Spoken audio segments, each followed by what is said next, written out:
Hey!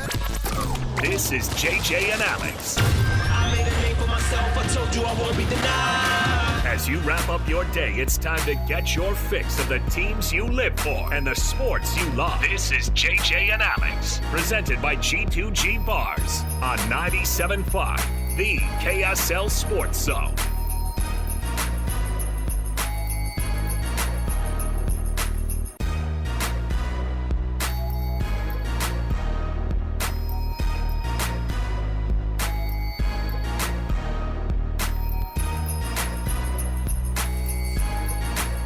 Okay, now I'm ready. We just did a seat swap. You know what I mean? I was just chatting with Jay Catch while he was doing Hands to Scotty. I was in the different chair. This feels more right. Being in the other chair felt weird. But you know what? Guess who's in the other chair? And this doesn't feel weird. We've done a few shows together. Mitch Harper, BYU Insider, KSLSports.com. This feels great. It feels natural. Yes, we've done this a few times. I don't know how many hours you and I have logged together on the air, but it's got to be in the hundreds, right? I think so. At this point? We've added up some late nights, some after-hour Big 12 late nights. It makes it sound like we're like doing Truth or Dare on the weekend. Yeah, spin What's the bottle. What's your favorite? Yeah. 7 Minutes in Heaven with Mitch Harper. 7 minutes. When's the last time you heard that term? I think when I saw 13 going on 30 with Jennifer Gardner. By the way, one of my wife's favorite movies. Great movie. My wife is such a my wife is a 13-year-old at heart. This is the kind of thing where she's like, what should we watch tonight? Let's fire up Breaking Bad again. She's like, nah. I'm feeling more like a Julia Roberts kind of rom-com. Yeah. Pretty Woman. Give me a Notting Hill. Give me Hugh Grant. And give me About a Boy. We should be good. You know what I mean? Like, there's been a lot of rom-coms I've watched in my life. And I think I've probably come around to be just the person who just likes them now. Oh, yeah. I like a good rom-com. Look, I'm glad you'll admit it. Yeah. Give me a good Matthew McConaughey rom-com. I'm not afraid to admit it. What about Gigli? Are you that far down the road? No, I'll pass on that. You know what's crazy? It's a real life rom-com. They're together. This weekend I'm going to see Twister. I'm looking forward to that. I'm looking forward to that. The new Twister. Who's the guy? Who's the main guy in that now? Because he's in every movie now. I try to go in with little to no info on movies. Okay, see?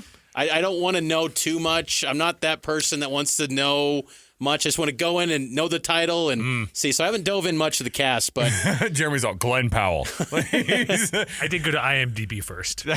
That guy, but am I wrong? He's popping up on everything right now. I saw a terrible movie with him, so yeah. Twister was a staple in the 90s. No, listen, that was a cultural Bill Paxton, icon. May he rest. He is dead. I know that for sure. Helen Hunt, like that was, and growing up I think when it came out, I was still living in Tornado Alley, like that DFW area. So I'll tell you what happens every other Wednesday where I grew up in Texas. They fire up those tornado sirens just for the test, you know? Really? Every 2 weeks on Wednesdays in the afternoons. You're walking home from school, and the most terrifying sound. I mean, look, Jeremy, find a tornado warning siren because it is. You know it though. I don't think that's what we should play. You're saying that the it's not an EAS sound. All right, I don't want to risk it. Okay, here it comes the FCC? guy. FCC violation for playing a fake tornado siren. Fine, it sounds like this. All right, that's what it sounds like. So I would hear that, and then when it actually fires up because of a tornado warning, because I had a couple times where a tornado touched down. That's the whole thing. Oh, it touched down near fill in the blank. And at school, we dove under desks and got in those rooms that had no windows. So then we move up to Washington. You move up to Seattle. That's earthquake country. And guess what you do? You dive under desks and you cover your head. The window thing doesn't matter as much, but I was terrified as a kid of natural disasters, man. The only tornado I remember, it's actually coming up on the anniversary, the 25th anniversary. Is it here? Yeah, downtown August. I think it was August 8th, August 10th. So on the top of our building here. That's the only one I remember. It tore through downtown. Yeah, it came through downtown. Of 99, right? Yeah, 25 years next 25 month. years. That's crazy. I remember my brother calling me because they lived in Salt Lake and we were living in Seattle, and they were like, yeah, the tornado came through downtown. It was like came down South Temple. Ripped the Delta Center roof quite a bit. Yeah, so that's what I was going to say is that we have these satellite that are totally defunct now. I think these those dishes that were on top of our building at some point, you can see the reverse side of them have still to this day have like the insulation covering ripped off, that they were like, we can just keep those that's not necessary. And those were on there. I think they may have taken those dishes off of the building, but until a couple of years ago, they were still there. That's my only run-in, though, with a tornado in my life. They're scary. And the movie Twister. So I'm with you, man. I think I might go watch that thing. Yeah, this week, and that's what I'm going to hit up. Take the are your kids too young for that kind of stuff? Freak you out a little bit. Yeah, they'll probably do Inside Out too. Which is a good movie too. Is it? Yeah. My kids gave a pretty negative review. They didn't like it. They went and saw Minions 5 or whatever it is, and they were all about Maybe that. Maybe that's what it is. Despicable Me 7 or Despicable Me 4. Good movie. So banana. We are a Minion family, decidedly, in my house. So welcome to the program. Our show brought to you by G2G Bars, all natural ingredients and no preservatives. Make the G2G Bar perfect for anybody who needs a quick, tasty, and nutritious boost. Here's what we got. We got to kick off the program here. We've got stuff to talk about. And Mitch and I, when we get together, we make sure and blow it all out. Look, we have a rundown, but we don't have a rundown. You know what I mean? Like we are ready at any point to talk about anything that comes across. So we'll everybody. That's the vibe I'm feeling today. It's a Friday, man. And by the way, we're missing JJ today. But is he actually working though? Is he doing TV? Boat show was here, better climb aboard. I love how JJ actually takes the day off but doesn't get the day off.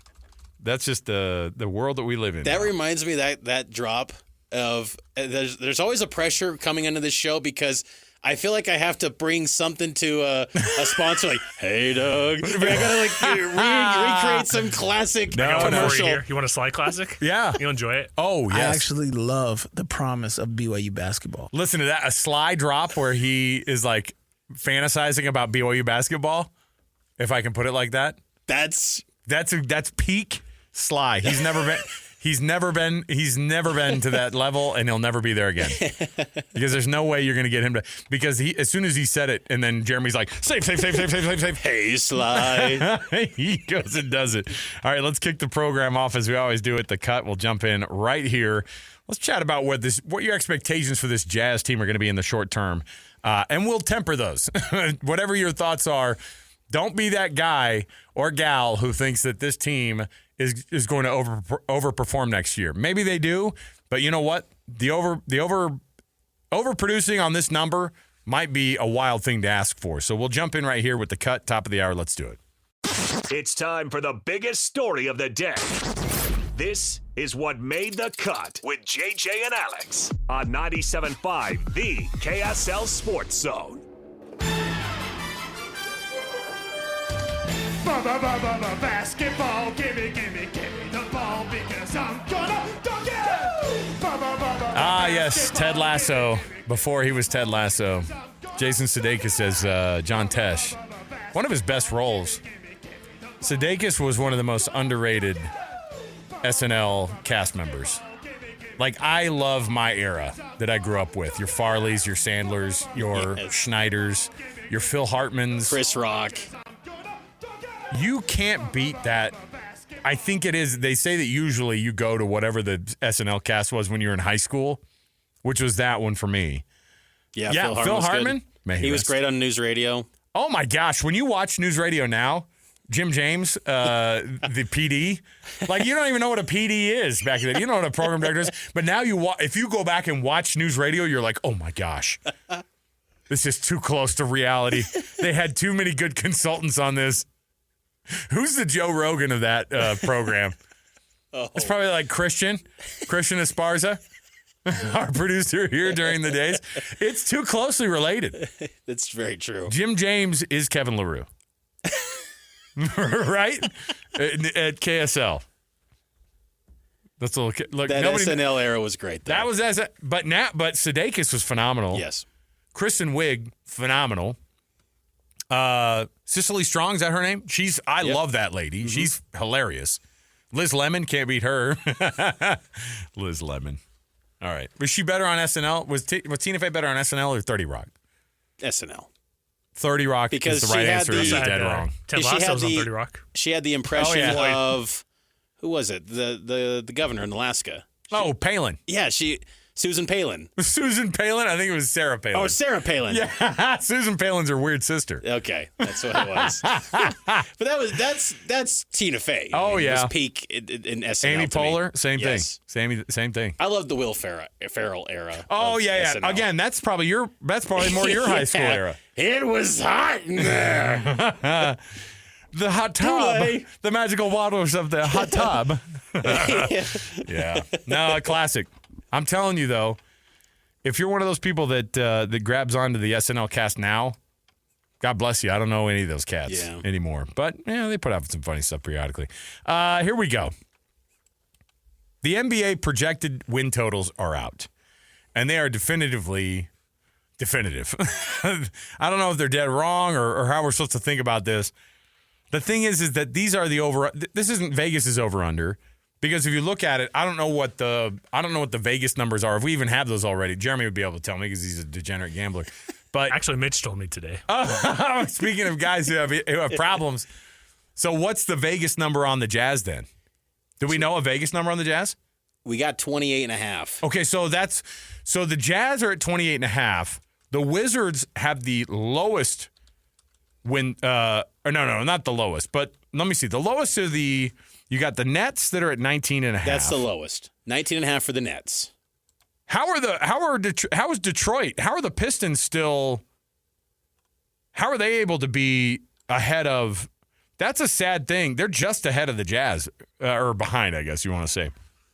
24.5 wins for the Pistons, 19.5 for the Nets. In terms of teams who've got it worse, you've got the Jazz at 28.5. To me, that seems high. It's bottom 5, though. It still is bottom 5, which is, I think, what everybody has anticipated, right? No question. They'll be the second worst team in the West. You got the Blazers underneath them at 21.5. You got the Wizards at 22.5. This is, and then you've also got the Pistons at 24.5. In the West, nobody else is as bad as the Jazz and the Blazers. And the Blazers are definitively the worst on this list. No question. So, Jazz, second worst team in the West. How long does that last? And 28.5, I would say 28.5 wins is actually high.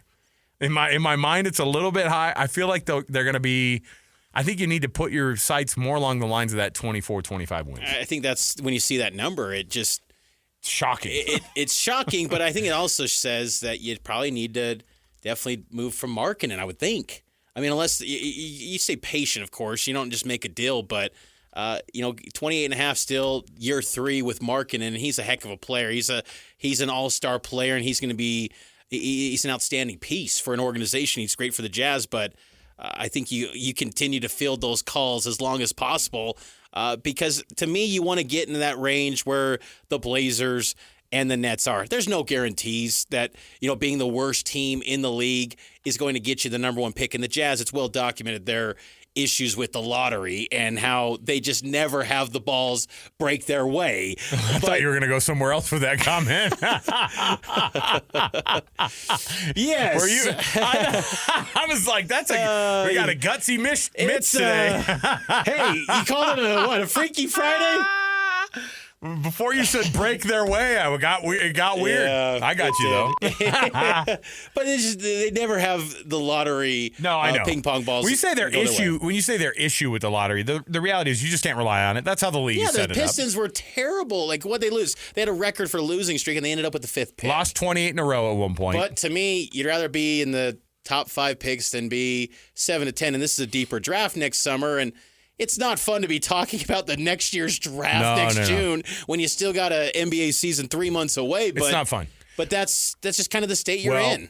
Not just that. The reality is that you're talking about the next 3 drafts going forward to feel better about things because we're looking at we were having this discussion yesterday because the Thunder have – so the Jazz, by the way, the last time that they had their worst losing seasons in the time that I've watched these guys as a team, And really, in franchise history, you had a 24-win season back in 80, a 25-win season back in 82, and then you've got to go to the teams that you watched lose that type of a clip are it would have been that 04-05 team, 26 wins in 04-05. Yeah, and then that year when they were tanking and it ultimately led to Dante Exum, that was a 25-win team, and I remember the Lakers and Jazz were battling to basically lose, and Swaggy P goes off for like a 40-piece, and everyone's like, yes,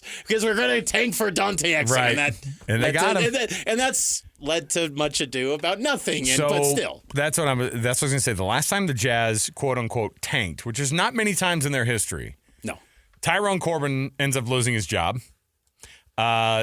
Quinn Snyder comes in and immediately kind of goes on a run of 6 seasons in a row of playoffs. And even if they only got out of the first round, you still were like, hey, that's still a playoff team. Because upper 40s to mid to early 50s kind of win, low 50s in the win totals, that is something that Jazz fans have been used to forever, right? Having even like a 39-43 season was not really something that they were used to. They're more. If you were to take an average of my brain of what I thought that this Utah Jazz team was, they would be a 50-win team or a 48-win team, kind of just in my mind forever. But right now, you're looking at a downward spiral currently because they won 52 games back when they were that number 1 overall seed in the West in 2021. And then they go to 49. Then 2 years ago it was 37. They could have won more games, but they threw that into the season after when they saw the writing on the wall. And then 31 wins last year. You're going to expect, and here's what I don't like, is that Will Hardy is going into his third year, and he's going to take the brunt of a lot of people's criticism, I think. At some point, you're going to see people go, yeah, Danny Ainge, what's going on here? What's going on, Justin Zanuck? And everyone's going, be patient, be patient, be patient. And Will Hardy and his guys, he's got to convince, like, we're kind of going in this direction. And being able to have the idea of getting better, but at the same time losing, that is such an impossible thing to do. It's such a hard thing to ask. Oh, we're getting better, but we're also hoping that we're not very good. Yeah. Like that's a weird place to be in. It is. And the thing that's tough, too, is that if you just leaned into this roster and the personnel you do have with Markkanen as the lead piece and Colin Sexton and these rookies, you could draw up a scenario where the Jazz get to the play-in round. I believe that. I think you could see that. No way. I think you could. I think Will Hardy, if there was a commitment like, hey, get to the playoffs, I think this roster is closer than we think, because I really like this rookie class. I'm really sold on the talent here, and I think over the course of an 82-game season, and Keontae George in year 2, and Hendricks, I'm expecting big growth. But I just feel like that's not what you want long term, especially with this draft class. And when you see Cooper Flagg and how awesome he was down in Vegas with Team USA, and he's competing against the world's best, and he looks like one of the best players on the court. Right. If you have a chance to go get that guy, that's much better than being the 9th seed in the West and playing a play-in round, winner advance game. You want like 7-8 years of that guy if you can get him. The good news is I don't think you're anywhere near. That's what we're talking about. You don't think you could get to 9 or 10 with this roster? No, listen. In the West right now, the margins are razor thin for teams to be able to add takeaway players. We were talking about the Clippers yesterday, who were I can't remember what the number was that they'd won last year. I think they won 51 games or something like that.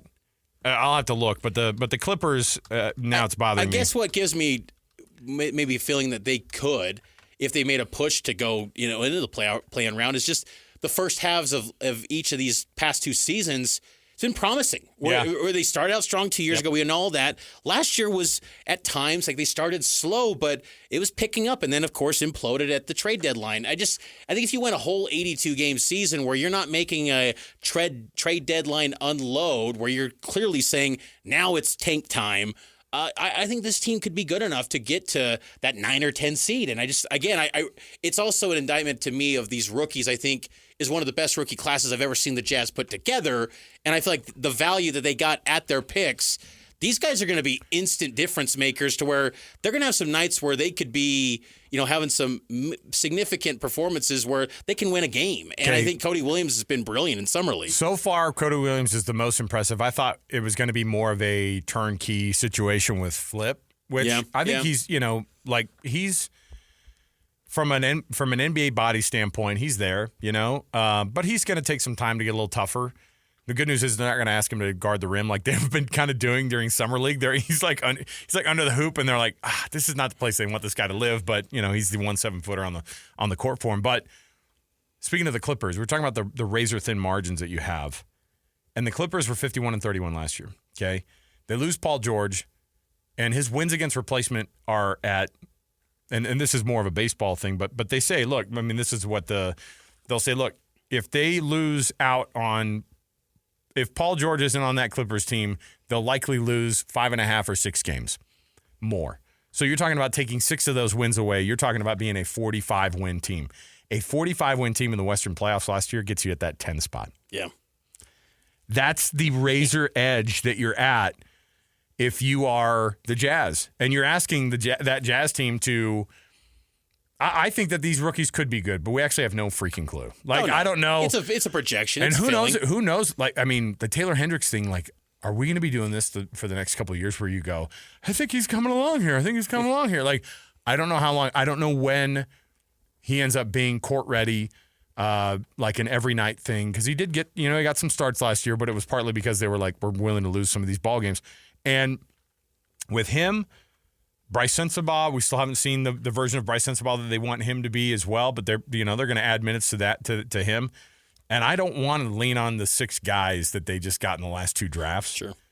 And if you do, it'll be the next 2 or 3 years, or maybe 4. But it's better to lean on those guys if you're making a cleared move to just say, we're going to go tank and try to get these guys another big-time piece to pair with this young core. Yeah.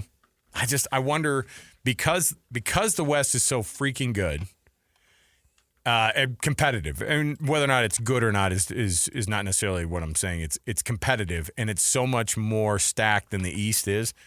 Those Western Conference playoffs next year look insane. And I was asking JJ yesterday, so when do the Jazz become the Thunder? Because the Thunder people look at it and they go, okay, smaller market, got to use creativity in the draft and in free agency, or not in free agency, in the trades, to be able to get these guys. And so you go, what is the version of that? And the reality is, he was like, yeah, you're 4 or 5 years away from being the Thunder.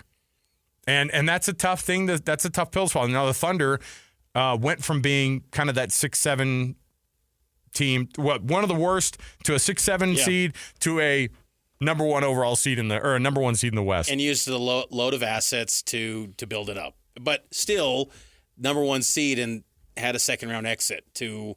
Sure, that's the young part of the team, right? Where they go, yeah, they're really good. And the Jazz have been there recently. Jazz have been that team, they don't want that. They want to do something more.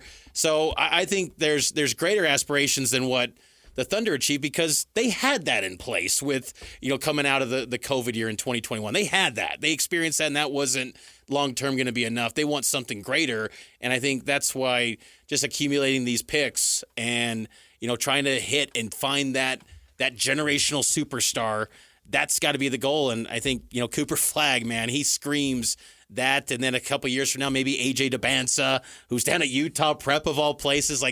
There are big-time talents. Just watching Peach Jam this week and seeing that on the NBA app and watching these players. I mean, there's big-time talent. Ainge is watching these games just thinking, I'd rather have that than 31 wins. I did see Ainge at Summer League, and I thought, okay, he's there, but he's probably going to head out east. Yeah, you're right. He's going to go out there, and he's going to start looking at all these high school dudes, and even, frankly, junior high kids who he's like, he's going to be He's good. ahead of the game, man. They know these guys. And you can call it from that age group. Now those 15, 16-year-olds, they go, he's going to be an NBA talent.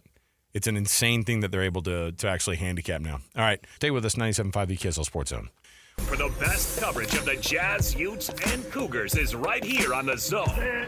This is JJ and Alex, presented by G2G Bars on 97.5, the KSL Sports Zone.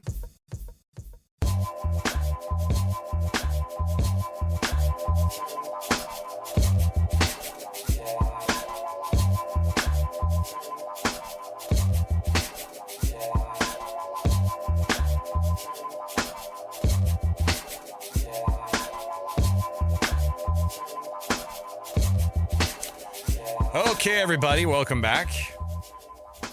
JJ and Alex, 97.5 EKSL Sports Zone. Alex Keary and Mitch Harper sitting in for JJ today. We were just talking about the future of BYU basketball and this Utah prep thing down in Hurricane, which their first year was this last year, or is it this coming year that technically it's their first like enrolled in school? This fall, beginning next month. 24-25 is like the first official kind of school year. Yes. Because they used to be what? RSL Academy, then it broke off, and now it's Utah Prep. I don't know all the but they were How like, was this put together? Why is it in Hurricane? The investors put together a campus. They got land, or because like I'm looking at a picture of the campus. This is like where Debanza is going to go to school. AJ Debanza, the number one recruit in the nation, maybe number one pick in the 2026 NBA draft. So when the Jazz get Cooper Flagg next year after a tank job, BYU gets AJ Debanza for a year, and then he comes to the Jazz after another tank job. It all makes sense. Hey, dream scenario. How on earth would BYU be able to get a guy like AJ Debanza except for NIL money that we've already seen go to Yegor Demin? Yes. Am I saying that right? Yes, we did get clarification. It's good. Demin. Not Dolman. Dolman. Huh? Yegor Dolman. Like that was out there all. Everybody's watching the pronunciation guides online. Mitch is over on like a Saturday night watching YouTube videos like of in like Eastern Europe FIBA where somebody's under 14. Yegor Dolman. Excuse you? Demin. Okay. All right. So him getting to BYU, explain that to me from a like eye level, how big of a deal that was compared to, I don't know, other recruit. Like when Colin Chandler commit to BYU, and now he's going to Kentucky, obviously, because he's a Mark Pope guy.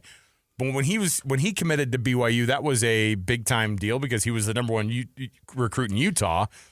I don't know how big that recruit was in terms of like, you know, other guys at BYU gets. Where is Demin versus like an AJ Debanza, like what those level of commitments are versus ones we've seen go to BYU in the past? AJ Debanza, class of 2025 prospect, he's on par or in the conversation at the level of a Cooper Flagg. So that's the type of impact. When you just say that, that's kind of the magnitude of someone like a Cooper, AJ Debanza. Okay.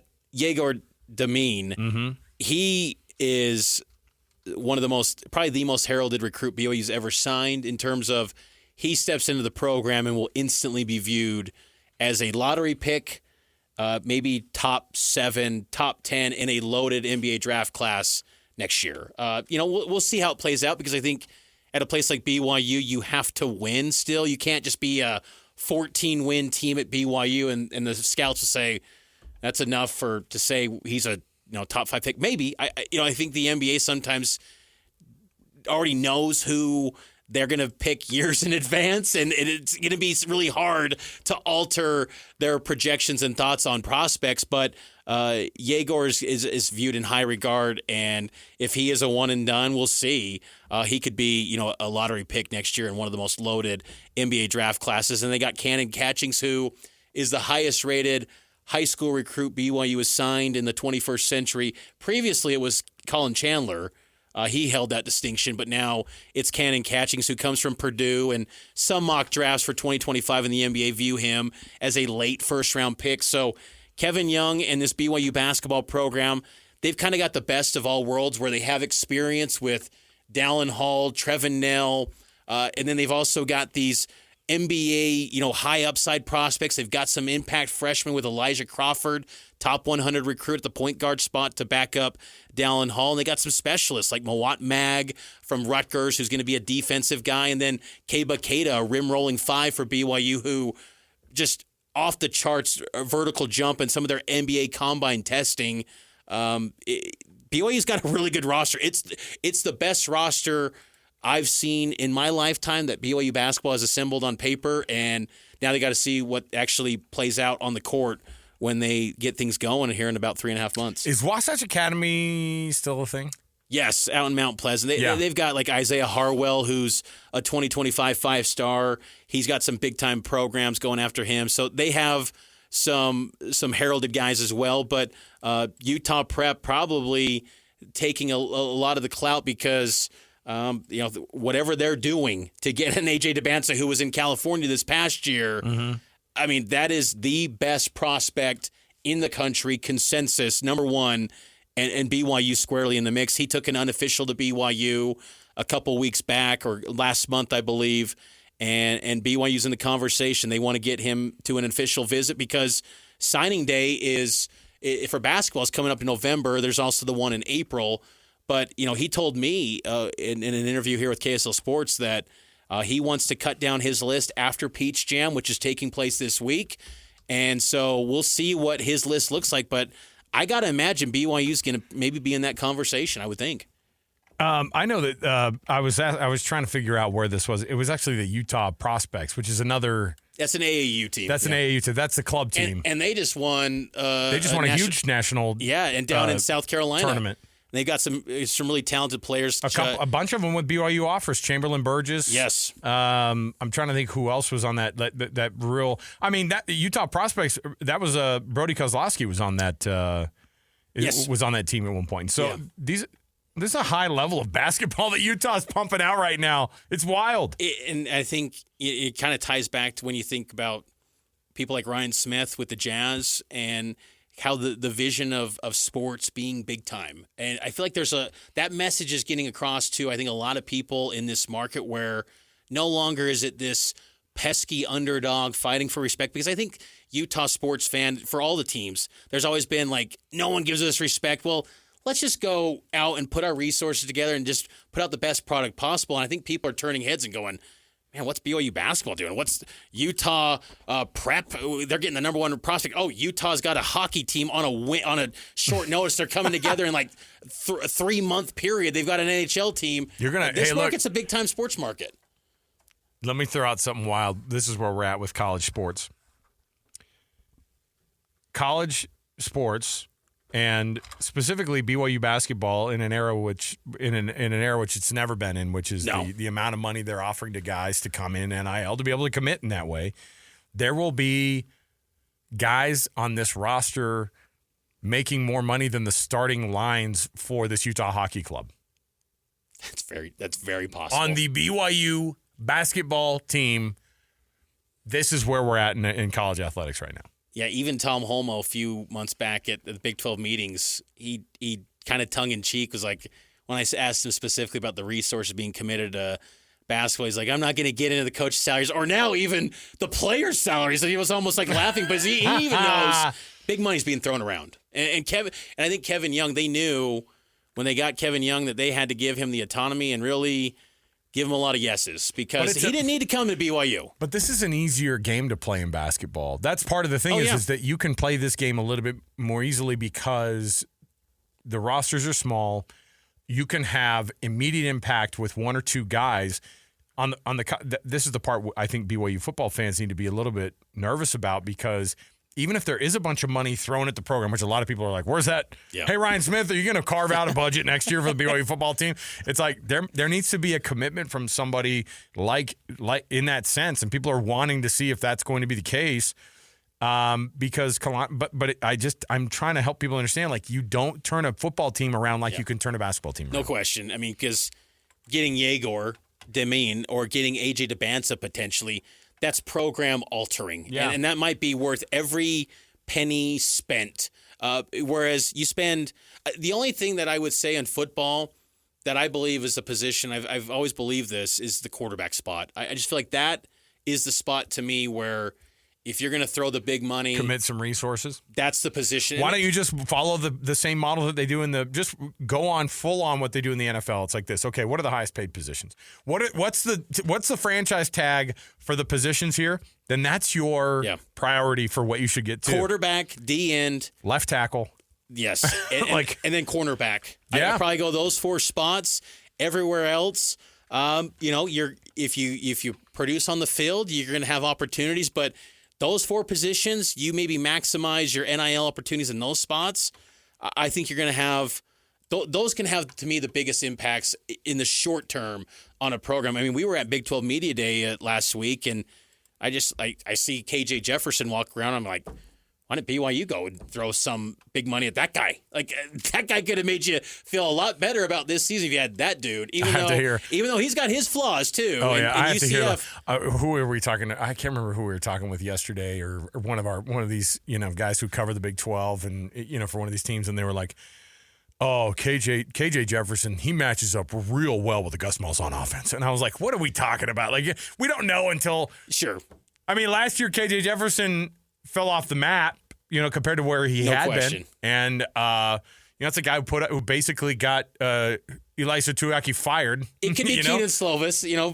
Slovis struggled last year. Right. And that's why I say that, because there's no guarantees, but I just feel like there are many quarterbacks, transfer stories that we've seen in college football that would be the one position that you say, I'm going to break the bank for that guy. I mean, the Joe Burrows of the world, the Kyler Murrays, those type of quarterbacks, they were transfers, and look what they did for those programs. They led them to amazing heights, and I just feel like BYU this year, they just needed some sort of feeling or some sort of personnel at that quarterback spot that said, that's enough to get us to the postseason. Right. And that's where I felt like there could have been some money spent at that spot where they didn't, and they're going to go in with the quarterback competition, and that just leaves Cougar fans feeling like, well, I got to be kind of tempering those expectations. And if they get to a bowl, great.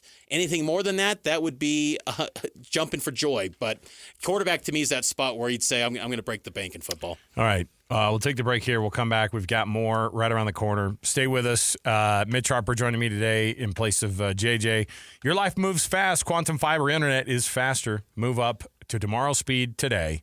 QuantumFiber.com. That's QuantumFiber.com. We'll come back. We'll get into a little bit of a conversation here about what is happening up at Utah State. Have an extended conversation about that next hour as well. So stay with us, 97.5 the KSL Sports Zone. Listen, everybody. Real-life hypotheticals to get your brain churning. As JJ and Alex ask, would you rather?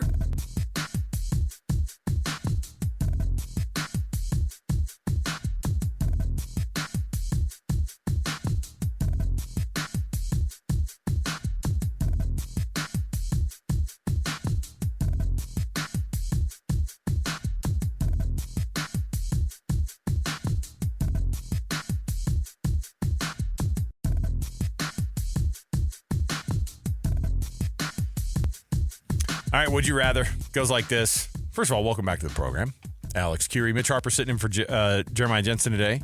Nominate the youth sports volunteer that you know in your neck of the woods with the Hercules Hero of the Week. Submit that nomination, KSLSports.com/contest. That's KSLSports.com/contest.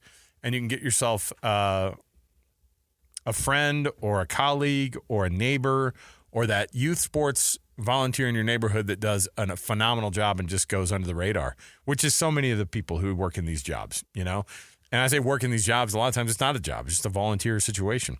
We'll read those nominations off. We'll have a winner every Thursday right here on the KSL Sports Zone. JJ and I will read it off for you. Help us celebrate the efforts of those youth sports volunteers making an impact in your neighborhood with the Hercules Hero of the Week, sponsored by Hercules Credit Union. I said it Hercules, like the movie. Hercules Credit Union and Beehive Meals. I channeled my Eddie Murphy there. Hercules. Remember that? Yeah, whole growing up, I was like, wasn't that Nutty Professor? Nutty Professor. Yeah. Imagine shooting that and you're every person at the table. It must have just been. I was not expecting 90s movies in our show today. Got all these references. Got a couple of them. All right. Would you rather be the Jazz with Lauri Markkanen or no Lauri Markkanen, but you are guaranteed Cooper Flagg?